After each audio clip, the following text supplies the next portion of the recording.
సుధాకర్ రెడ్డి గారు నమస్తే సార్. నమస్తే అండి. సుధాకర్ రెడ్డి గారు, మనం ఏదైనా సరే ఎలా మొదలు పెడతాం అన్నది చాలా ఇంపార్టెంట్ సార్. మనం చిన్నప్పుడు కూడా చెప్పేవాళ్ళనమాట. ఉగాది రోజు పొద్దున్నే లేసి పుస్తకాలు పట్టుకొని కాసేపు చదువుకోండిరా. ఉగాది రోజు గనక చదువుకుంటే మీరు సంవత్సరం అంతా చదువుతానే ఉంటారంటారు. అలాగే కొత్త ప్రభుత్వం వచ్చినప్పుడు కూడా ఏదన్నా ఒక మంచి పని చేయండిరా, మీకంతా కూడా మంచి జరుగుతుందన్నది మన సహజంగా మన సమాజంలో ఉన్న ఫీలింగ్. అలాగే 2019లో జగన్మోహన్ రెడ్డి గారి కొత్త ప్రభుత్వం వచ్చినాక ఆయన మొదలెట్టింది ఆహ్, ఈ ప్రజావేదిక కూల్చి. సో, ఆ ప్రజావేదిక కూల్చి మొదలెట్టాడు. అలాగే మొత్తం గూడా మనకి పరిపాలన గాని, అభివృద్ధి గాని అన్నీ గూడా పడిపోయినియి. అలాగే ప్రభుత్వం గూడా కూలిపోయింది. సో, దాని నుంచి మీ తెలుగుదేశం వాళ్ళు ఏమి పాఠం నేర్చుకున్నట్టయితే నాకు కనపట్లేదు సార్. ఎందుకంటే మీరు గూడా అదే కక్ష సాధింపు మొదలెట్టారు. మీరు కూడా జగన్మోహన్ రెడ్డి ఎలా అయితే ప్రజావేదిక కూల్చారో, ఆయన చేసిన పద్ధతిలోనే మీరు ఎళ్లి, వాళ్ళకి గూడా వైఎస్ఆర్‌సీపీ ఆఫీసులకు పర్మిషన్ లేదు గదా! అని జెప్పి కట్టుకుంటున్న బిల్డింగ్‌ని మీరు కూల్చేశారు. దాన్ని ప్రజలు అంటే మీరు సమర్థించుకోవచ్చు. వాళ్ళు పర్మిషన్ లేదు. ఆళ్ళు కట్టుకున్నారు. అందుకే మేము కూల్చేసామని. కానీ ప్రజలు అలా చూడరు సార్. ప్రజలు ఒక కట్టిన బిల్డింగ్‌ని మనందరికీ గూడా బిల్డింగ్ అంటే సెంటిమెంట్. గృహం అంటే సెంటిమెంట్. దాన్ని కూల్చేయటాన్ని మనందరం గూడా ఇష్టపడం. దాన్ని ఇంకో దానికి దేనికైనా వాడుకోవచ్చు గదా! అన్నట్టే చూస్తాం. సో, మీకు వైఎస్ఆర్‌సీపీకి తేడా ఏంటి? చంద్రబాబు గారికి, జగన్మోహన్ రెడ్డి గారికి తేడా ఏంటి? ఇద్దరు కూల్చుతానే మొదలెట్టారు కదా!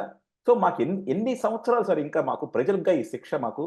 ఇలాంటి కక్ష సాధింపు రాజకీయాలేనా? మాకు అభివృద్ధిలోకి మమ్మల్ని తీసుకెళ్లరా? సరే, ఇక్కడ చంద్రబాబు నాయుడు గారికి, జగన్మోహన్ రెడ్డి గారికి చాలా తేడా ఉంది. ఇప్పుడు సరిగా చదువు చెప్పని అదే పాఠాలు అప్పజెప్పని స్టూడెంట్‌ని టీచర్ బెత్తంతో చేతి మీద కొడతారు. కక్ష కట్టారండి, సరిదిద్దేదని కొడతారు. దొంగ వెళితే పోలీసోళ్ళు కూడా లాఠీలతో కొడతారు. నిజం రాబడ్డానికి కొడతారు. తల్లి కూడా కొడతారు. తండ్రి కూడా కొడతారు. కొట్టే దాంట్లో తేడా ఉంది. బాధ్యతాయుతంగా చేసే పనులకి, కక్షపూరితంగా చేసే పనులకు తేడా ఉంది. ఒక శత్రువు కొడితే కక్షపూరితంగా కొడతాడు. గురువు కొడితే సరిదిద్దడానికి కొడతాడు. చంద్రబాబు నాయుడు గారు బాధ్యతాయుతంగా వ్యవహరించారండి. ఆయన కూడా కదా, అధికారులు వాళ్ళ బాధ్యతలు వాళ్ళు నిర్వర్తిస్తుంటే ఆయన చూశారు. ఈ బాధ్యత ఎందుకంటే అంటే యాక్సెస్ రోడ్, ఒక రోడ్డు మనం ఇంటర్నేషనల్ రోడ్లలో నుంచి అమరావతి లేకొచ్చే ఒక రోడ్డుకి అవరోధంగా వీళ్ళు నిర్మాణం చేశారు. అంటే అది 5 ఎకరాల 30 సెంట్లు మొత్తం రోడ్డు కోసం ఉంది. ఇరిగేషన్ వాళ్ళు వీళ్ళందరి దగ్గర పర్మిషన్ తీసుకొని ఇవేమీ లేకుండా వాళ్ళు భవనాన్ని కట్టాలనుకుంటే జాయింట్ కలెక్టర్ గారు అప్పుడే చెప్పారు, దీనికి పర్మిషన్ ఉండాలి, ఇరిగేషన్ డిపార్ట్మెంట్ లో తీసుకోండి అని. ఇరిగేషన్ వాళ్ళు పర్మిషన్ లేదు, సిఆర్డిఏ వాళ్ళు ఎవరు ఇవ్వలేదు. కానీ వీళ్ళు అధికారం ఉంది కదా అని క్యాబినెట్ లో వాళ్ళు అప్రూవల్ తీసుకొని కట్టేశారు. ఇది తప్పండి. మీకు చెప్తాను నేను. ఇప్పుడు ఒక సర్పంచ్ ఉంటారు. ఆ ఊర్లో ఇల్లు కట్టాలంటే సర్పంచ్ పర్మిషన్ లేకుండా రాష్ట్రపతి కూడా ఇల్లు కట్టడానికి లేదండి ఆడ. చట్టం ప్రకారం అయితే సర్పంచ్ అప్రూవ్ చేయాలి. సర్పంచ్ ఏదైనా తప్పు చేసి అప్రూవ్ చేయకపోతే అన్ని చట్టబద్ధంగా ఉండి కూడా ఉంటే ఆ కోర్టుకు వెళ్ళి తెచ్చుకోవచ్చు మనం. అంతేగాని సర్పంచ్ గొప్పోడండి, నేను రాష్ట్రపతి కదా, నా ఇష్టం, నేను అన్ని రూల్స్ వైలేట్ చేసి కడతానంటే కుదరదు. అలా వేసే రోడ్లకు అన్నింటికి అవరోధం కల్పించు అధికార దుర్వినియోగం పాల్పడిన వ్యక్తిని ఉపేక్షిస్తే కూడా తప్పే. అంటే జనాల్లో విమర్శ వస్తుంది కదా, జనం ఏమనుకుంటారు అని చెప్పి ఉపేక్షిస్తే బాధ్యతారహితంగా ప్రవర్తించినట్టే కదండి. ఒక హత్య జరుగుతుంది ఎక్కడైనా, అతను మన శత్రువు, అతన్ని అరెస్ట్ చేస్తే ఏదో కక్ష సాధిస్తారని వదిలేస్తాం, వెంటనే ఇమ్మీడియట్ గా పట్టుకొని అరెస్ట్ చేస్తాం. ఆ తర్వాత దర్యాప్తు చేసి శిక్ష పడేట్టు చేస్తాం. అలా ఈ విషయంలో జగన్మోహన్ రెడ్డి గారు వాళ్ళు చేసిన తప్పుని సరిదిద్దడం కోసం ఈ ప్రభుత్వంలో దాన్ని కూల్చివేశారు. అదే కక్ష పట్టి కూల్చలేదండి. ప్రజావేదికగా ప్రజల సొమ్ముతో కట్టారు.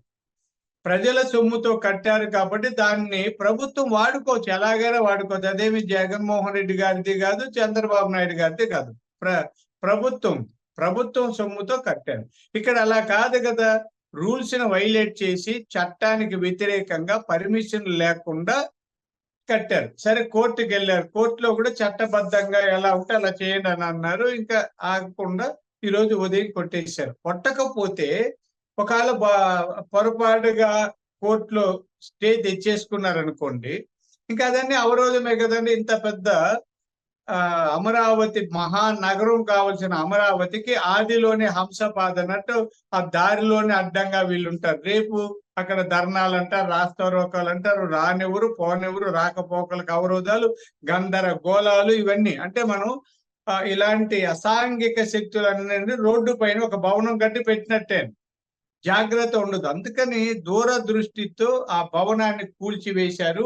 ఇది కక్ష సాధింపు ఏ మాత్రం కాదు, బాధ్యతను నిర్వహించారు అన్నది నా ఉద్దేశం అండి. అంటే మీరు చెప్పింది మీ వర్షన్‌లో బానే ఉంది సార్. కాకపోతే ప్రజల వర్షన్‌లో మరి ఆ రోజు జగన్మోహన్ రెడ్డి కూడా ప్రజావేదిక కూల్చేసింది అందుకే కదా! అది కూడా మీరు పర్మిషన్స్ లేకుండా నది ఒడ్డున కట్టుకున్నారు కాబట్టే మేము కూల్చేసామన్నారు. దానికి దీనికి తేడా ఏమిటి అంటున్నారు? అది ప్రభుత్వందండి. అది వాడుకోవచ్చు కదా! ఇప్పుడు ఎవరొచ్చినా దాన్ని వాడుకోవచ్చు. ఒకవేళ పర్మిషన్లు ఉన్నాయా లేదా పక్కన పెడతాం. ప్రభుత్వ సొమ్ముతో కట్టాం. ప్రభుత్వం ఆస్తి అది. ఏ ప్రభుత్వం వచ్చినా వాడుకోవచ్చు. అది కాదు, ప్రైవేట్ ఆస్తి అండి. ఇక్కడ ఏమైనా చేయొచ్చు. ఆయన ప్రైవేట్ భవనంలో రేపు అసాంఘిక శక్తులను కూడా అక్కడ పెట్టొచ్చు. వచ్చే దారిలో వచ్చే వాళ్ళకి అవరోధాలు కల్పించొచ్చు.